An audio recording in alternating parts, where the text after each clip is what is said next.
Hi, hello. Welcome to the episode of Isaiah's Newsstand. It's your host, Isaiah Edwards. The date is January the 15th, 2026. Hopefully this episode finds you well, in good spirits and high hopes. As for me, I'm doing pretty good. Happy Thursday. Hopefully the day has treated you well. I know for me, it's been overall good, a bit interesting, kind of been a little bit all over the place for me. Not like crazy, but just a dynamic day. There we go. That's how I wanted to word it. Just in one quick bite. That's how I would word it. A dynamic day. But yeah, I woke up yet again a bit too early. I think like maybe an hour and a half too early to be exact. But yeah, I woke up. I was luckily not in any pain today or anything like that. But I did the thing when you wake up and you kind of just immediately hop on your phone. I think I maybe turned on the TV on or whatever. And, immediately started scrolling, on Reels or whatever. I'm on Instagram. And I see something. It's like some, lady with her family, some, person with her family, whatever. And they're playing the song. And it's called Our House. I think it's like a Crosby, Stills, and Nash song, whatever. Whole kick and boot, all these guys, they on the song. It's good. And I was like, okay, I'm curious. And I'm sure you guys have done something similar, right? You hear a song, whether it's new, old, whatever, it's catchy, whatever. It's like, I want to check that out. So I look into it. And I play the song, and I'm just laying in bed. And for some reason, that shit hit me like in just like all the like right and wrong ways, if that makes sense. And I just got like really sad. I just got like really emotional, and like, oh, it was nasty work. And it's one of those things where I still want to get out of bed, but I'm not doing too hot right now. Clearly I'm not going back to sleep. So I wound up like getting up for like a quick second, and then kind of collecting myself, and then kind of sit back down, wind up being able to lay back down, but not go to sleep. I just kind of just get horizontal, right? And that's how my day is starting. We get up with the alarm, whatever. I'm more or less fine. No worries. But that's just not obviously how you want to start your day, right? But I still want to say, awesome song. Love that song. But we go to work, and work was solid. It was yet again another normal day. It is giving normal week. So that's good. That's solid. Just trying to, be as downstairs, in my little dumpster as possible. But when I'm upstairs, just, try to do what I can. I will say, oh man, I'm back to being a glazer, dude. I hate it. I have to keep it 100. We got to keep it real. So let me tell you about a situation I caught myself in today. So I'm on like the third floor, and I'm talking to a cardboard runner that I actually fuck with, not the op. So that's good. Yay, love that. And we're talking, I'm kind of walking with them because it's slow. Like I literally had already cleared out the crusher. And then, or should I say the crusher was more or less cleared out for me, really. And then I go like upstairs to the second floor. There's really not much work. I get told by my supervisor, hey, go to the third floor. Actually, there should be something up there, and then just keep checking on the crusher throughout the day. I'm like, yeah, awesome. Love that. And so I'm on the third floor, nothing. And I'm just kind of like walking with the cardboard runner, talking, chit-chatting a bit. And, I more or less asked them, I'm like, hey, load up this cardboard or load up this buggy. Essentially, I want this person to fill it for me and send it to me so I have something to do. Like, you know what I mean? So, I'm walking, we're squawking, we're talking. And apparently my supervisor had called me again on the radio, and I didn't hear it. And he goes looking for me, and he finds me. And he goes, Isaiah. And I go, oh no.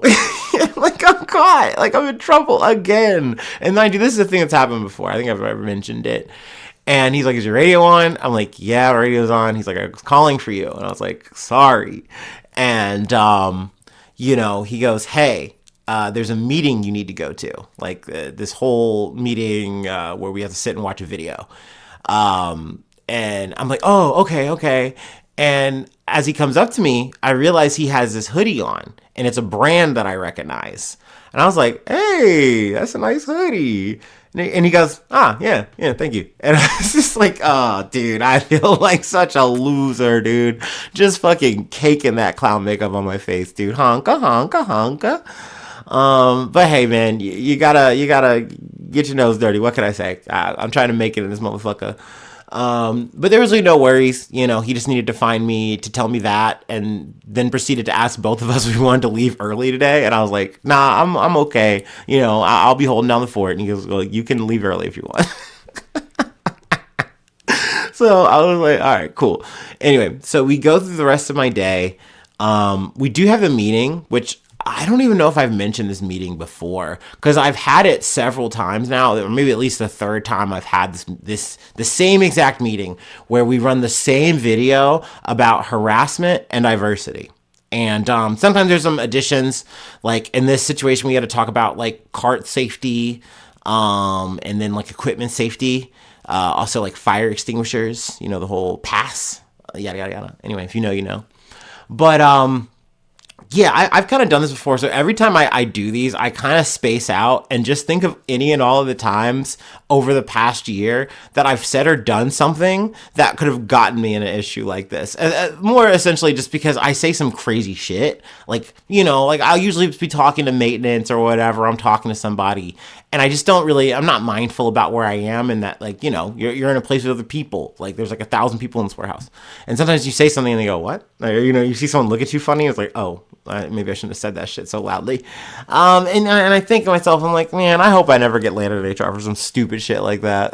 Because I literally like just said something earlier today. Like, I'm just so, I gotta be careful with that. But anyway, it was fine. It was like 40 minutes of just sitting in a room. And then we got out of there. Anyway, like I said, more or less my day was chill work wise. Anyway, post work, and this is worth noting too, I didn't get the white monster.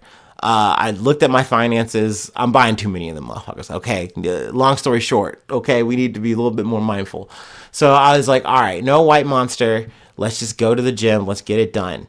But at this point, I think the day is just kind of getting to me. I'm kind of tired. And I pull up to the gym. It's busy as fuck. I was able to get on a Smith machine, so that's like a big W. Love that. But I just hit it, and like I kind of like making my Thursdays kind of like a prelude to the heavy lift weekend. So I'm not gonna do my max weight, but I'm gonna go for like my 3 plates, shit like that.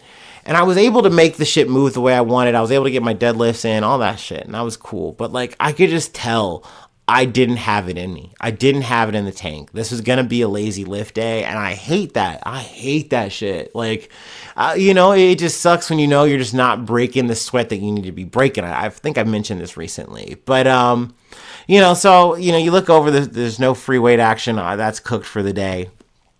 I kind of get in some filler, where I can. I'm literally at one point, like, hitting machines in a 30-minute workout zone. I'm breaking the rules. I get in some cardio that was a super limp, like not good. Like I want to say like halfway through, I was like, bro, I just want to go home and go to sleep. Like that's all I want to do. On the bike, I would literally just close my eyes for like 2-3 minutes. I was so tired. So I get it all done. And at the end of the day, I'm patting myself on the back for getting through it, getting it done. But it just wasn't a great workout, and that feels mushy. That feels bad. I initially had the idea of just saying, hey, let's just come home and take a nap. That's okay. You can do that. You are legally allowed with your free will as a 35-year-old man to take a nap. It's okay. John Barenthal won't hurt you. That's another deep cut. Anyway, but I got home and I had my snack. Actually, I didn't even stretch. I said, fuck it. I'm not stretching. I just need to eat something, I guess, and then maybe that'll help me like go to sleep. No, it didn't. It actually gave me some energy, and I like caught a second wind, but I still wanted to lay down. So I try to lay down, and I'm just like, it's almost having the opposite effect. Like I just feel like more uncomfortable, more gross. And I lay down for like maybe 15, 20 minutes. I get a leg cramp, and I'm like, I guess I gotta get back up. So I get back up and, kind of realize, okay, I'm not going to sleep. I don't feel great. I don't, and I need to stress this. I don't feel sick. I don't think I'm catching anything. Let's knock on wood.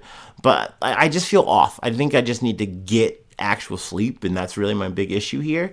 Maybe get like, a solid meal, but it is what it is. I was like, hey, let's just calm down. Let's listen to some jazz. Let's do some research. We got some news on the table, and let's see where we're at. So that's what I did. And the research session was more like a meditation session. What can I say? And here we are. We're gonna try to yap about some news. Maybe not in great length. Kind of just hit the bullets, but let's just try to get that shit done. Okay. Anyway, let's go ahead and do our startup, and let's get into some news. But yeah, I still want to say, despite, feeling a little funky, feeling a little off, today was a good day. You know what I mean?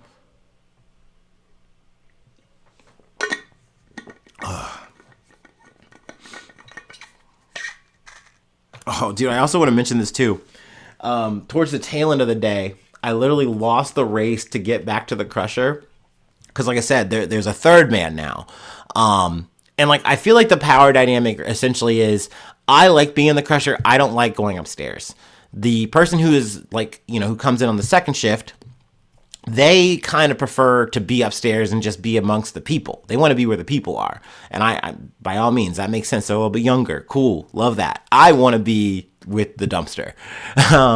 But the third person who's on my shift, kinda, I think, just wants to come down to the crusher to close out their day. Hey, that makes perfect sense. So I hit the restroom, and then I'm coming back to the crusher, and he is just maybe, I don't know, a couple yards ahead of me or some shit. I don't know. I got no sense of measurements or depths.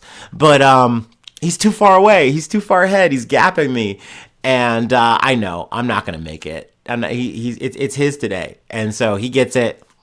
I close out the last like maybe 30 minutes on it. So hey, everybody wins. Awesome. Love that for us. Love that for the crew. But yeah, that's the state of affairs, really, I guess, at work. I love dropping a little bit more of that. Anyway, also, thank you all for listening to shit like that, by the way. Like, it is always nice when I have a couple of friends hit me up, like, saying, no, I like when you talk about your crazy, weird worker life. I love your little Oscar the Grouch lifestyle, dude. Keep talking that shit. So thank you.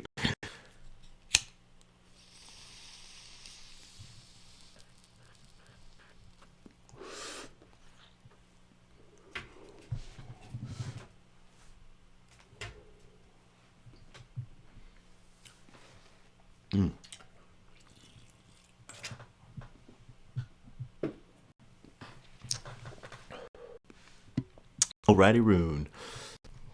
Our first story comes from the BBC. 2 dead after another construction crane collapses in Thailand. 2 people were killed after a construction crane collapsed onto a highway in Thailand, a day after a crane accident in another part of the country left 32 people dead. The crane was being used to build an expressway in Samut Sakhon. I think I'm just making that attempt. A Bangkok suburb. Footage shows the moment the crane crashed onto the highway, crushing some cars and leaving a cloud of dust and debris on the trail. Wednesday's collapse in the northeastern province of Nakhon Ratchasima had seen a crane fall on top of a moving train, leaving more than 60 people injured. That one was like the one that kind of got me to this story, actually. And I was like, damn, that's just so, like, one, that is definitely series of unfortunate events, right? You have an ongoing train. And I'm also not sure, I can't recall if this was a thing where it's like, hey, this is a known thing. You guys shouldn't be, operating right now or not. I can't recall. But you have the situation where it's like, okay, we have this crane, you have this train, and just the worst timing, boom, and they one hits the other. Like, yikes. Construction works in both incidents are being handled by the same company, Italian Thai Development, one of Thailand's largest builders. Italian Thai Development put out a statement to Thailand's stock exchange on Thursday afternoon, expressing its deepest condolences to those injured in the incident and the families of the deceased. Excuse me. It added that it accepts full responsibility for providing compensation and have begun a process of assessing damages. All right, so there's some more details, a little bit more like historical context, flashback on some of the accidents that's kind of been happening in recent years in the area. But yeah, we're not really here to cover that. So wanted to cover the meat, and we can kind of move on to the next story.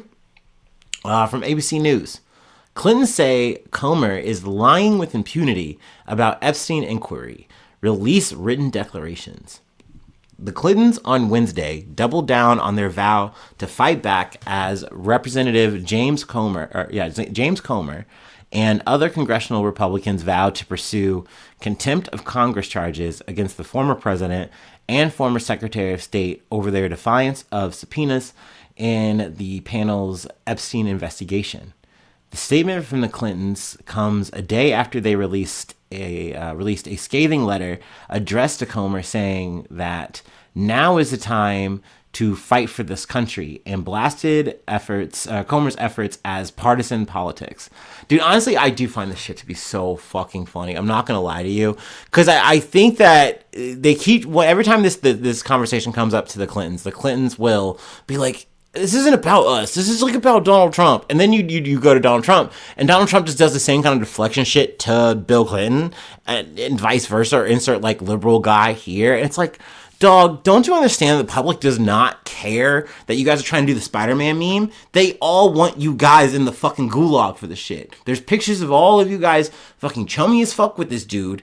We think there's enough evidence here for something here to be criminal. It's like, no, we want to see you guys in front of Congress at the very least answering some fucking questions. Like, I don't know if you're finding any ally. I mean, so far I haven't heard him come up and say, yeah, stop making this about the Clintons. Like, no, they're like, yeah, no, bring them in, bring Donald Trump and bring them all in. Like, they all should be questioned. Let's see. And it comes as Comer vowed to hold both Bill and Hillary Clinton in contempt of Congress during proceedings scheduled for next week, saying the former Secretary of State joined her husband in defying a bipartisan, lawful congressional subpoena to show up today. So yeah, I mean, we're not surprised to see this. I would say. I had no doubt that they weren't going to come and show up and answer any kind of fucking questions about this shit. Oh, dude, I think though this is my favorite part. I was about to graze over this to kind of get to the next thing real quick, but for some reason I thought this was very funny. But they more or less have been saying that, hey, they've gone above and beyond to be forthcoming, be forthright, be very transparent on this shit. But I love this quote. I don't know why, but it's my favorite. You probably don't know this because James Comer doesn't want you to, the statement says. President and Secretary Clinton swore to the truth under penalty of perjury.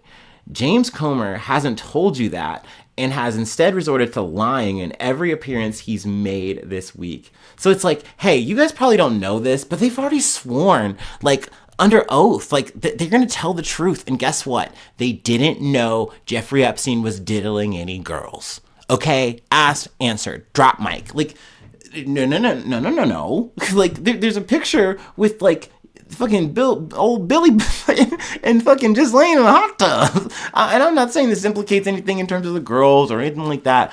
It's just one of those things where it's like there is enough breadcrumbs here where people are like, no. We want to see more. We want to have these people actually, once again, talking to Congress at the very fucking least. You know what I mean? I don't think you're going to find someone saying like, oh, this is a political smokescreen. I mean, sure, yeah, but you can yes and this shit and say, once again, all of these motherfuckers, from old Donald Trump to Bill Clinton to Bill Gates, all y'all should just go on up to the hill. But, and I will add this but, I guess we can say I'm playing devil's advocate at this point. It is probably smart. It is G shit to get a subpoena like that and say, obviously this is a fucking stupid witch hunt. Checkmate, nerd. I'm not showing up. That's actually cheat shit. You actually better send me to court because I'm not going because I know what you guys are trying to do. All right.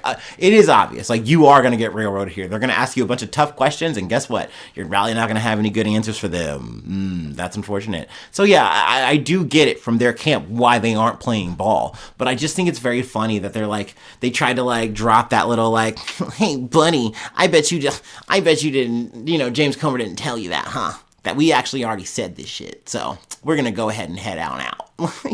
Like, brother, that is not making anyone happy. So once again, there's a little bit more blah, blah, blah to talk about. But I figured, hey, let's just go ahead and cover this. If there is any more developments, if we're going to actually, have to send the Clintons, over some fucking perjury, or not perjury, what is it? Contempt charges? That would be interesting. That would be something to talk about in 2026. So anyway, one way or another, I'm sure we'll be back on the matter. But I mean, hey, also, I guess we're just never going to stop. I keep saying this, but yeah, it is Epstein forever. We cannot dodge him. We cannot escape him. And if it's not him, it's just going to be another fucking pedophile. We just, dude, it sucks. It really does suck. Like, you set out to talk about this shit, and it's just like the symbiote suit. It just never wants to come off of you, and it's just there, and it's like, get off. I just don't want to talk about this. I want to talk about elephants again. Anything but this. Wow. Anyway, as I say this, we ought to talk about fucking shit going on in Minneapolis, dude. In our fun authoritarian times in fucking the United States. Anyway, same as it ever was. Let's continue. From the Associated Press, good old AP. Federal officer shoots person in leg after being attacked during Minneapolis arrest, officials say. A federal officer shot a man in the leg in Minneapolis after being attacked with a shovel and broom handle while trying to make an arrest Wednesday, officials said. Smoke filled the street near the site of the shooting as federal officers and protesters squared off.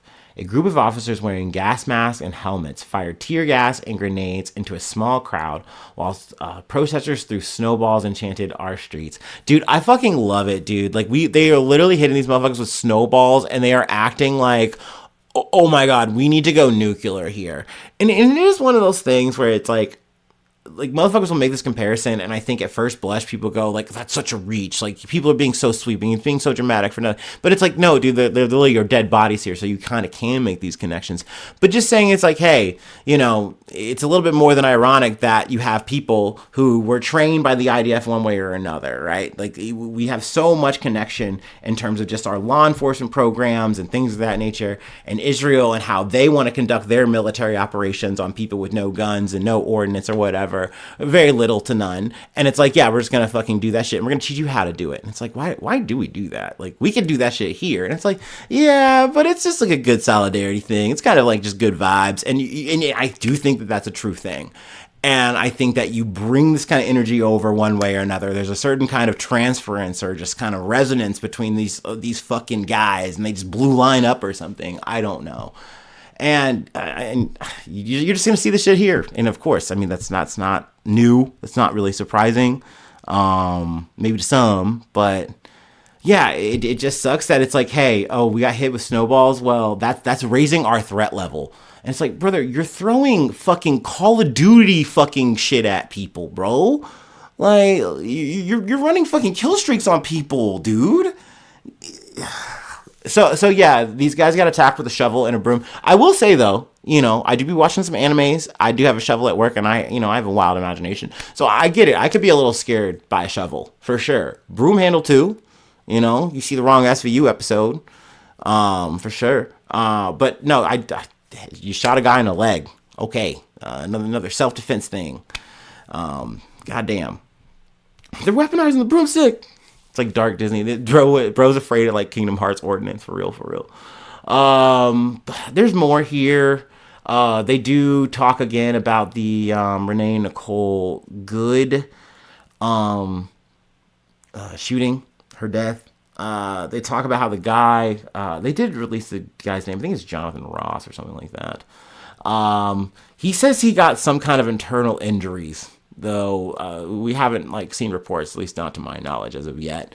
But yeah, apparently he took some battle damage, which is why he had to fucking pop off 3 times into the car. Also, they've been trying to like just dig through any kind of archive, any kind of thing, because this person has been involved in like protests, other gatherings, and things like that. And they're trying to find any kind of group that they can to more or less like make this an Antifa thing, you know, like the whole thing of like, yeah, this was an actual terrorist. She really intended to weaponize her vehicle, even though, you know, we got all the fucking 3D fucking footage we can get here, and I'm still trying to figure out how this guy got fucking internal bruising or whatever. But you know, somehow, some way, she really intended to run this man over. Okay, you guys aren't understanding this. You're too deluded. You know, let JD Vance, you know, tell it or whatever, or Caroline Levitt, whatever. But like, I don't know, man. This shit is frustrating. They do go through some more of those details there. But no, I really just kind of wanted to focus about the person who was shot in the leg, because they were defending their people, you know. That is an understanding I do get. And I also understand that if you want to just leave this on the surface level, it's like, hey, these guys are conducting an operation and these guys interfered. You know, one thing leads to another. You can't be mad, man. You can't be surprised. And it's like, okay, man. But if you're rooting for ICE on this shit, if you're fucking big dogging for them, looking for that, man, couldn't be me. I'm not trying to do that shit, bro. So, you know, once again, still fuck ICE. Anyway, always. Let's go ahead and move on. Let's take it to space. Let's get out of here. And I mean really out of here for a quick bit. Get a little sicky, and then we got to bring the shit back, actually. Mommy, I threw up. From CNN. 4 astronauts return to Earth after medical issue forces early ISS exit. Before we get into it, let me see if I can get the names here. I got them in this picture right here, at least the 4 astronauts that returned. Zena Cardman, Mike Finke, and Kimya Yui.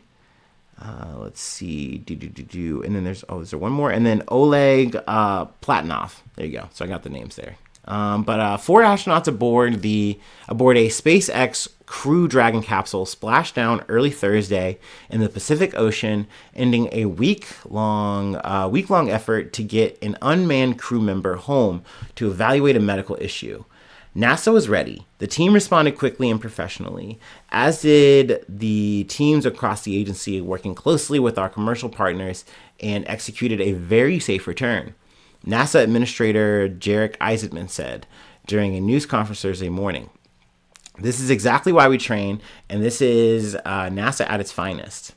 The crew member left the International Space Station at 5:20 p.m. Eastern Time Wednesday aboard the spacecraft for a 10-hour journey home, gradually lowering the altitude and preparing to re-enter Earth's atmosphere. For some reason, hearing that, like, just that this 10 hours, like obviously to me, a person who hates traveling, that's a long time. But then I think about like plane flights, like, you know, from point A to point B. I think it's longer for me to get on a flight and go to Japan from where I live.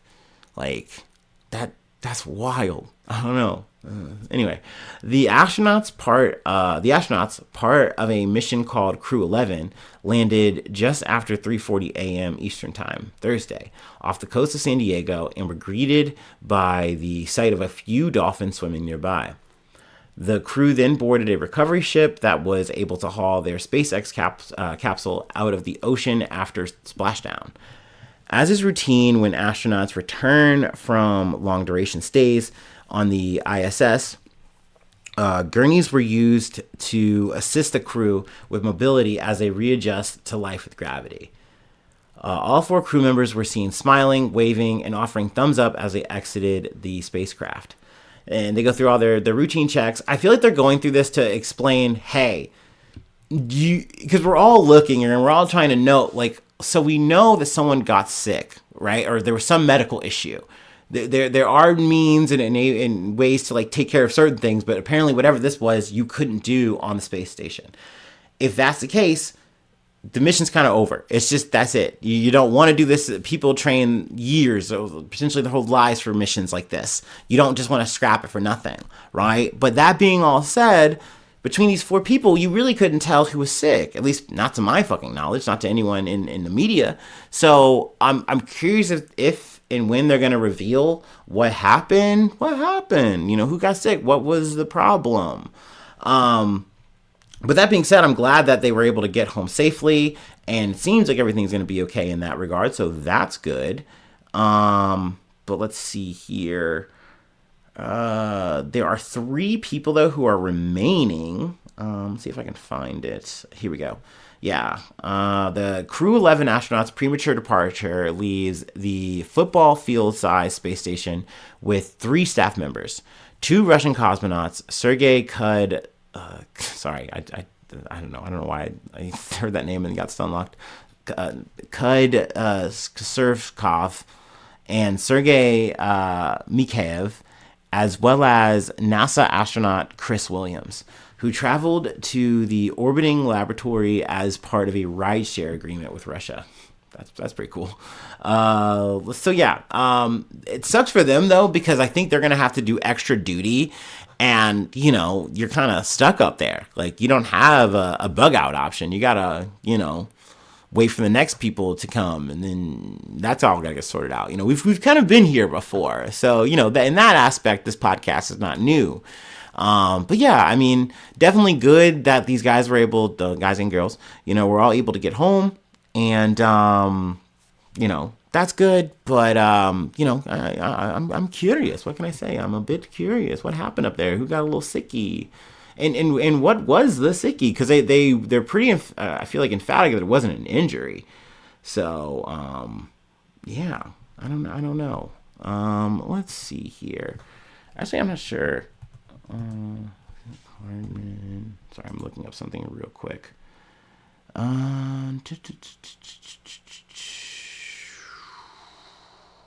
Anyway, sorry. Let's move on to our last story for the day. And yeah, we got to go back to Venezuela, and we got to talk about some Nobel Peace Prize. We got to get a little petty. Got a little talk about that. I love a little petty politic.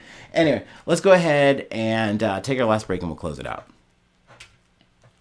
Oof, I do feel like I'm feeling a little bit better. I do think the second win is sticking, even though, I probably cook after this and go to bed and do all that, so.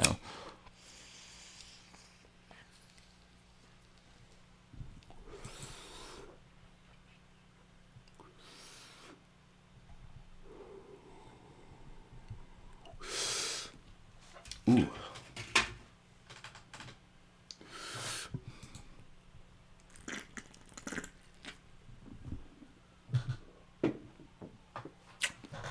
All right. From Yahoo News. Machado presented her Nobel Peace Prize medal to Trump, dude. So really, Machado, me, we're very similar, okay? I would have given my Nobel Peace Prize to my supervisor if it, got me some peace and quiet, okay? If it got me what I wanted, I guess maybe, we're not so different, her. Ugh.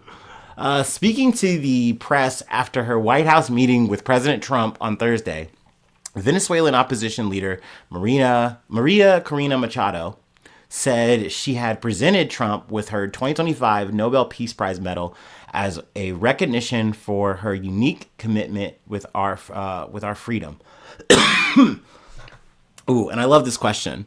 Is it his now? One reporter asked. Machado did not answer. Before the Norwegian Nobel Committee awarded Machado the prize last October, Trump had made no secret of his desire to win it himself, saying he just wanted to be treated fairly for stopping 7 wars, dude. He's just brought so much peace to so many places. And it's crazy because, the Obama, they just gave him one for, being Obama. Which, low-key, to his credit, they did just give him a fucking Nobel Peace Prize for being Obama. Because, he did a lot of fuck shit, and they're like, yeah, man, but you did some change, bro. And, you definitely rocked the fuck out of that tan suit, bro. You made Fox News so mad. And you know what? For that alone, I would have given him the Nobel Peace Prize. It's yeah, sure, Global war on terror, ew, yuck, gross. But you did rock the fuck out of that suit. And like, you know, some of the speeches were kind of fun. So I get it. But no, Trump is like big mad about this shit. I mentioned before that it was a rumor. They mentioned it in this article. Obviously, that shit made the round. She knew, and like she had tried to say this shit, like, "Hey, like I accepted this on behalf of Donald Trump," and really, this was like truly her saying, dude, take it, like take it. But the problem is, guess what, dude, you can burn the fucking thing, it does not matter, you can revoke it, whatever. Once they name you the winner, you're the winner, dude, you're a winner. Like it's yours now. You can't untake it, you can't give it to someone else, you can't share it. So Donald Trump knows that. Donald Trump wants his own. Like, that's why, like, I remember I was actually talking to one of my friends, like, over the weekend about this shit. And he was like, I don't think that it really mattered. Trump was going to move on the shit with Venezuela one way or another. He was going to make the pick to have Delcy Rodriguez be the person, like, because that's just what it is. It's just easier for him. He doesn't have to make this whole bull, rah. He doesn't have to pull a Barack Obama about this shit. Like, he doesn't have to couch the shit in democracy.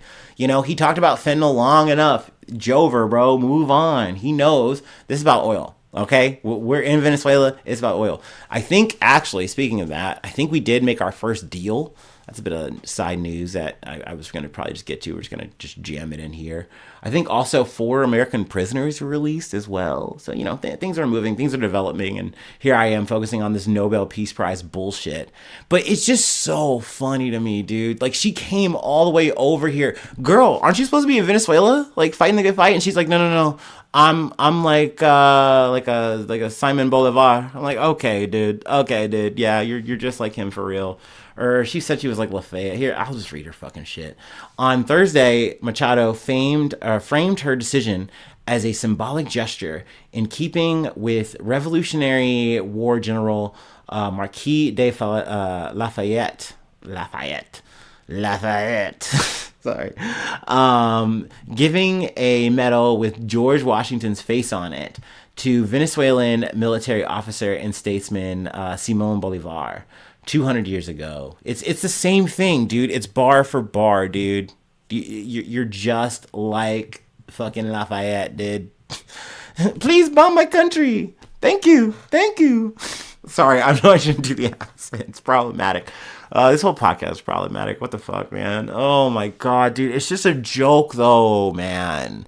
Like, I can't believe it. Like, girl, just keep the change. Like, that's what I'm saying. Like, you got a whole Nobel Peace Prize. Like, for me, I'm milking that shit. Time to write a book. Like, she's so ready to become like this vassal, you know, czar of Venezuela because she fought so hard to get this spot. It's like, girl, the time is past. The sun, it's set for you, okay? Someone played the game harder, was in the right place, wrong time. It's just not you, okay? I don't know what to say.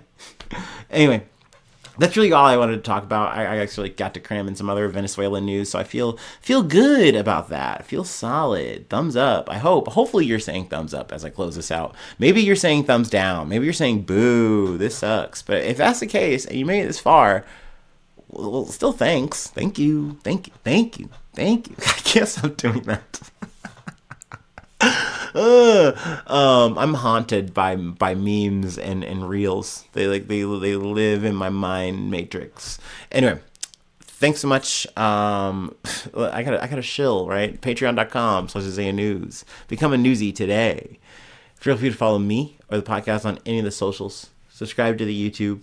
Follow on TikTok. Follow on Spotify. Follow on Apple Podcasts, wherever you like to listen. Leave a like. Leave a cool comment. Sharing is caring.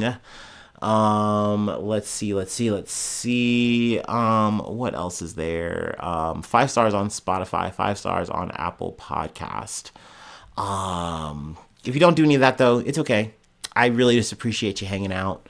And, I mean, hell, if you've made it this far, I'm going to drop an Easter egg for you. I'm going to drop a Marvel style of, you know, in credits food review.